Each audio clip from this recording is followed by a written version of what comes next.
हम लोग श्रद्धा मनु के बारे में कल जिक्र किए थे और कल हम लोग पढ़े थे कि श्रद्धा कैसे मनुष्य से पूछ रही है कि तुम इतने शांत जगह पर क्यों बैठे हुए हो। उसके बाद से मनु उसके शरीर को देखता है और देख करके कुछ बातें बताता है कि वह कैसी है। उसके रूप की तुलना तमाम प्रकार के उदाहरण दे करके वो बताता है। तो चलो आज यहाँ से पढ़ते हैं। मनु कह रहा है कि हृदय की अनुकृति बाह्य उदार, एक लंबी काया उन्मुक्त, मधु पवन कृति ज्यों शिशु साल, सुशोभित हो सौरभ संयुक्त। उसके शरीर के बारे में बता रहे हैं मनु जी। कहते हैं कि हृदय का मतलब हृदय होता है, अनुकृति का मतलब होता है अंदर की, और बाह्य का मतलब होता है बाहर की, और उदार मन होता है। देखो उदार का मतलब होता है दयालुता, दया जिसको कहते हैं। इसका अर्थ होगा कि जो श्रद्धा थी उसका हृदय बाहर से और अंदर से दोनों तरीके से दया से भरा हुआ था। कहा भी जाता है कि स्त्री के अंदर दया करने की क्षमता बहुत अधिक होती है। तो जो श्रद्धा थी उसका हृदय बाहर से और अंदर से दया से क्या हुआ था, भरा हुआ था। एक लंबी काया, काया का मतलब होता है शरीर, याद करना शरीर होता है बॉडी। उसका शरीर माने श्रद्धा का शरीर बहुत लंबा था, उन्मुक्त और आनंद उत्पन्न कर रहा था, आनंदित होता है। बहुत सुंदर शरीर था उनका, लंबा शरीर था और वह आनंद उत्पन्न कर रहा था। मधु पवन क्रीडित जो शिशु साल। अच्छा देखो कितना अच्छा बात, मानो कैसा उनका शरीर लग रहा था। ऐसा लग रहा था कि मधु माने मधुर, पवन माने होता है वायु, क्रीडित माने खिल रहा है, ज्यो माने जैसे, शिशु माने शिशु, साल माना होता है शिशु माने बच्चा होता है, छोटा सा बच्चा। साल माना होता है साल का एक वृक्ष है। माने ऐसा प्रतीत हो रहा था उनका शरीर मानो कि जब हवाएं चल रही है तो साल का जो छोटा वृक्ष होता है उस हवाओं में क्या कर रहा है, खेल रहा है, ऐसा महसूस हो रहा था। सुशोभित हो सौरभ संयुक्त, और सुशोभित का मतलब होता है सुंदर दिखाई दे रहा, और सौरभ संयुक्त मतलब होता है एक साथ। माने आप कहेंगे इसका दोनों नीचे के लाइन का अर्थ बताओगे कि ऐसा लग रहा था कि जैसे जब हवा चलती है तो जो साल का छोटा वृक्ष होता है उसमें वह हवा में हिलता हुआ बहुत सुंदर दिखाई देता है, उतना ही सुंदर उसका शरीर भी दिखाई दे रहा था। किसका शरीर? श्रद्धा को। कौन कह रहा है? मनु कह रहा है। अच्छा नीचे आता है, कह रहा है कि मसृण गंधार देश के नील रोम वाले मेसो के चर्म ढक रहे थे, उनका बपुकांत बन रहा था ये कोमल चर्म। अच्छा देखो कोई भी स्त्री हो उसकी पहचान उसके वस्त्रों से हो जाती है। कोई स्त्री है डॉक्टर वाला पोशाक पहन लेती है तो आप समझते हैं कि वो डॉक्टर है। पुलिस वाला पोशाक पहन लेते कहते हैं पुलिस है। छोटा छोटा 5 सेंटीमीटर ऊपर 5 सेंटीमीटर नीचे तो समझ जाते हैं कि नचनिया है। पहचान माने हो जाता है। तो कह रहा है कि मसृण गांधार देश के नील, मसृण माने होता है कोमल। अच्छा देखो ये गंधार एक देश का नाम है जहाँ पर देवताओं लोग निवास करते थे। तो ये कह रहा है कि जो माने उनके माने वस्त्र कैसे बने हैं, वस्त्र के बारे में बता रहे हैं कि मसृण का मतलब होता है कोमल। गंधार देश में जो नीले माने नीले रंग के, रोम माने बाल वाले, और मेसो, मेसो का मतलब होता है भेड़, मेसो का मतलब भेड़। और वर्ण देखो लिखला बने में चर्म, चर्म का मतलब होता है चमड़, चर्म का मतलब, ये दोनों लाइन का अर्थ ये होगा कि जो वस्त्र पहनी थी वो जो गंधार देश में नीले रंग के जो भेड़ होते हैं उसके चमड़े के बालों से वह वस्त्र बनाया गया था जो पहनी हुई थी। सोचो कहाँ से कहाँ उनके दिमाग चला गया, दिमाग कहाँ दौड़ा दिए कि गंधार देश में जो नीले रंग के भेड़ पाए जाते हैं उनके चमड़ों को निकाल करके चमड़ों पर जो बाल उगते हैं उनसे ये वस्त्र बनाया गया है। और ये वस्त्र को क्या किए पहने गए। कौन पहनी हुई है? श्रद्धा पहनी हुई है। आगे सुनो, ढक रहे थे उनका बपू कांत। बपू माने शरीर होता है, कांत माना होता है सुंदरता को। कराई की वो जो वस्त्र थे वह श्रद्धा के शरीर के सुंदरता को ढक रहे थे। बपू माने शरीर होता है, कांत माने सुंदरता। माने जो वस्त्र पहनी थी वह श्रद्धा के सुंदरता को, पूरे शरीर के सुंदरता को क्या कर रहे थे? ढक रहे थे। और बन रहा था कोमल चर्म। वर्म है, वर्म, वर्म का मतलब होता है कवच। और जो वह माने श्रद्धा जो वस्त्र पहनी थी वह कोमल कवच के रूप में उसके शरीर को ढका हुआ। समझ रहे हो? देखो, पहले उसके शरीर को देखे, तब उसके बातों आवाज़ को देखे, तब उसके चेहरे को देखे। हम वस्त्र के बारे में बता रहे हैं कि जो वस्त्र पहनी है गंधार देश के जो नीले रंग के भीड़ होते हैं उसके चमड़े के बालों से बनाया गया। अब बहुत कोमल है। इनके शरीर के सुंदरता को क्या कर रहे हैं? ढक रहे हैं। और इनको शरीर का एक कवच के रूप में भी कार्य कर रहे हैं, वो जो भेड़ों का बाल का जो वस्त्र है। बात समझ रहे हैं? आगे बढ़ते हैं, चलो नेक्स्ट।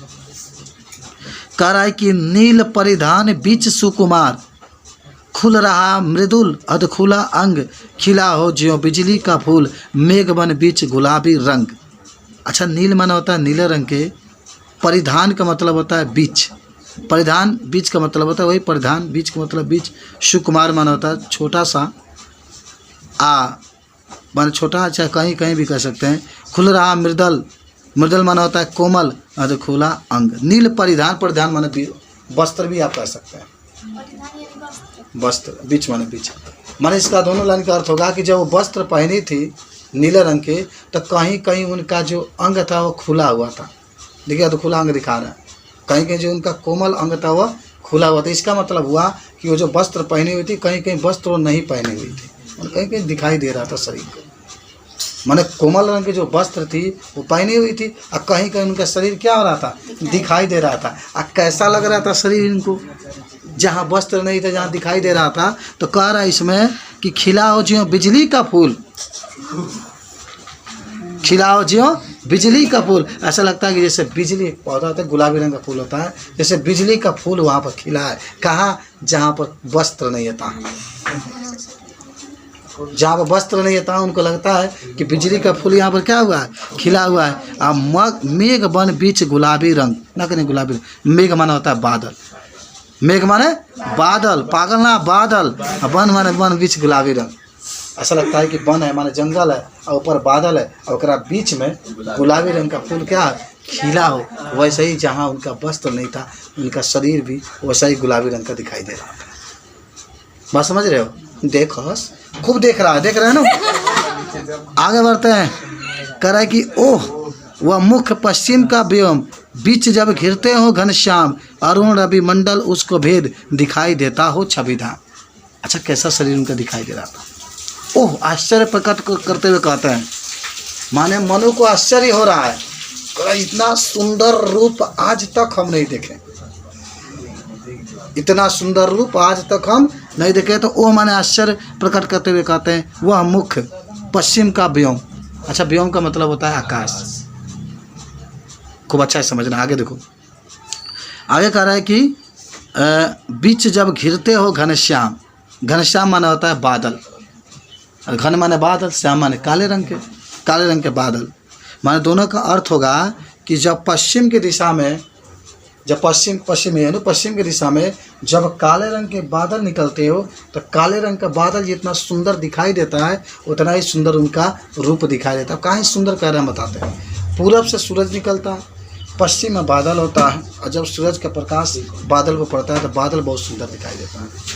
आप कभी कभी देखते होंगे कि ऐसा लगता है कि मौसम ख़राब हो जाता है, बादल रहता है और सूरज निकलता है तो आपको ऐसा अजीब अजीब दिखाई देता है। उतना सुंदर उनका शरीर भी दिखाई दे रहा था। आगे कह रहा है कि अरुण, देखो अरुण का हिंदी में कहते हैं लाल। अरुण माने क्या होता है? लाल। रवि, रवि माने होता है सूर्य। मंडल उनको भेद, दिखाई देता हो छविदान। अब इसका अर्थ हो गया ना कि जैसे मैंने कह रहा था कि पश्चिम में बादल है और उस बादल में जो सूर्य है, सूर्य की जो लाल किरणें निकलती है, जब बादल को भेद करके आगे निकलती है, तो क्या लिखा है? भेद करके आगे निकलती है। तो छविधाम माने जितना सुंदर बादल दिखाई देता है उतना ही सुंदर क्या उनका शरीर दिखाई दे रहा है। माने इसका अर्थ होगा कि वह जो नीले रंग के वस्त्र पहनी हुई थी, नहीं जो वो माने मुख थी, मुख को पश्चिम की ओर जब कर की हुई थी तो बहुत सुंदर दिखाई दे रही थी। ठीक उसी तरीके से जब पश्चिम की दिशा में बादल निकला हो और जब सूर्य की लाल किरणें बादल के ऊपर पड़ती है तो जो बादल होता है वो बहुत सुंदर दिखाई देता है, उतना ही सुंदर वो दिखाई दे रही थी। कौन? श्रद्धा। देखो इसमें जितने आप पढ़ेंगे सब तुलना करके दिखाया है। आगे देखो, आगे कह रहे इसमें कि घिर रहे थे घुंघराले बाल, अंश अलंबित मुख के पास, नील घनसावक से सुकुमार, सुधा भरने को विधु पास। अच्छा, घिर रहे थे घुंघराले बाल, उसके घुंघराले बाल थे और लटक रहे थे नीचे। कौन बाल थे? घुंघराले। बाल कहाँ थे? नीचे लटक रहे थे। किसके नीचे लटक रहे थे? मुख के नीचे लटक रहे थे। तो वही कह रहा है कि घिर रहे थे घुंघराले बाल, अंश अलंबित मुख के पास। अंश माना होता है कंधा और मुख मान मुख। जो बाल थे ना ऐसे लटके हुए थे, देखा कहते मॉडल होता है हाँ कर दिया, तो उसे ही माने वो बाल को अपने क्या की थी एकदम कंधे से लटकाते हुई आधा है न आधा है न आधा है न आधा ऐसा की थी, अब बीच में है कर दी थी 3 बाल। तो उसके जो घुंघराले बाल थे उसके कंधे के पास क्या होते? लटक रहे थे और मुख के पास लटक रहे थे। लटकने के बाद कैसे वो दिखाई दे रहे थे? देखो लिखा है कि नील घाव घन सावक सा सुकुमार।